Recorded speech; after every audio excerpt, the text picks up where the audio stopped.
তাহলে ওই দশা ওই রকম হবে। তোর মোট ভোটের কি দরকার, ওই তো আগে এমপি ছিল। এজন্য ভোট দেওয়ার আগে বুঝে শুনে দিতে হবে। মনে করেন আমি আমার বাপের সন্তান, আমার বাপ আমাকে বাড়ি থেকে ত্যায্য পুত্র করছে, কথাটা বুঝেন। ত্যায্য পুত্র করার পর এখন সমাজের বিভিন্ন চাপে, আত্মীয় স্বজনের চাপে মুখ মানে নিলে মোর আরো বিভিন্ন ভাইছে, মোর মা আর মোর বাপকে মোট আগের মতো দেখবে, দেখবে আগের মতো মুখ করবে। ও তো শ্বশুরের কথা শুনে, ওরা মানুষের কথা শুনে, ডিজিএফ এর কথা বলা চলে। ওয়াজিবের এমপি হয়, ডিজিএফ হয়, ওরা কি করাবে আল্লাহ মাহবুব জানে। বিষয়টা বুঝে নাই? আমার বাপ মা বলবে না মোর প্রতি আশ্বাস থাকবে? মনে করেন আরেকটা উদাহরণ দিই, আমি একটা মেয়ের সাথে প্রেম করি, প্রেম করে লুকাহানে বিয়া করে দিল, মোর বাপ মা জানে না, বলে মোর বাপ মা মরে গেলে কাগজ দেখা দিল, মোর বাপ মা মরে গেল, মুইয়া মা ছোয়া মুখ বিয়া হলো। এখন মোর বাপ মা কোনোভাবে সমাজের চাপত পরে আমাকে মেনে নিছে।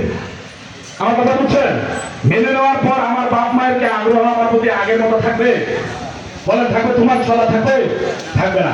এইরকম সবসময় চিন্তা করতে হবে, দল হিসাবে, ব্যক্তি হিসাবে কারা এই জনগণের জন্য কাজ করবে তাদেরকে জনপ্রতিনিধিত্ব করতে হবে। বন্ধুগণ, যদি আপনাদের কাছে মনে হয় আমি এটি করতে পারবো, তাহলে আমাকে জনপ্রতিনিধিত্ব করবেন।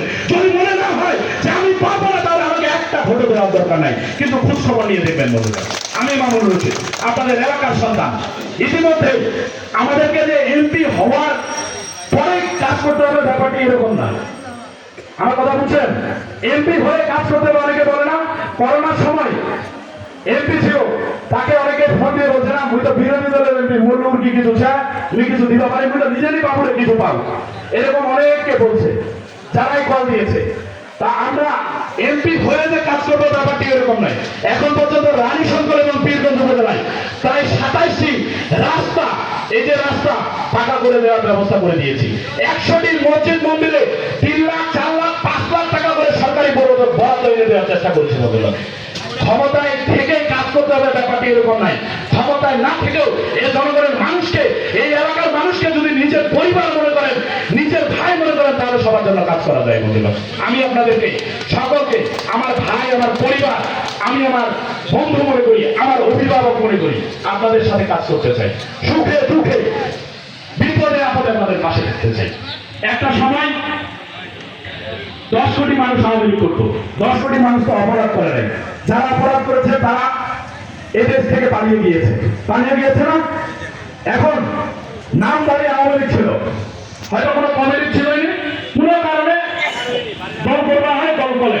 আর ওয়ার বাড়ির যদি একটা পুলিশ বসে, কারো জমি দখল করে নাই, সে কারো নামে মামলা হয়ে নাই, কারো 2 টাকা চাঁদাবাজি করে খায় নাই, নিহাত ভালো লোক, এই লোকটা যদি পুলিশ ধরতে আসে আওয়ামী লীগের ব্রেন দিয়ে, আপনারা কি তাদেরকে পুলিশকে ধরতে দেওয়া উচিত? বলেন, ধরতে দেওয়া উচিত? এজন্য পুলিশ যদি কাউকে আওয়ামী লীগ করেও থাকেন কিন্তু অন্যায় করেন নাই, পুলিশ যদি গ্রেফতার করতে আসে, তার কাছে স্পষ্ট করে জানতে চাইবেন যে লোককে গ্রেফতার করতে আসছেন তার নামে কি মামলা রয়েছে, তার নামে কি এজাহার রয়েছে, তার নামে কি থানায় অভিযোগ রয়েছে।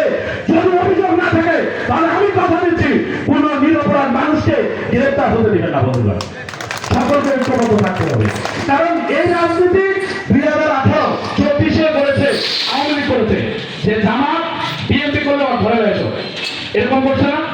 শিবিরের একটা সময় ছিল, শিবির দেখাইলে মনে শান্তি বা ছাত্রলীগ, শিবিরকে মায়ের দেওয়া একটা সময় মানে সবে পরিণত করছিল না আওয়ামী লীগ।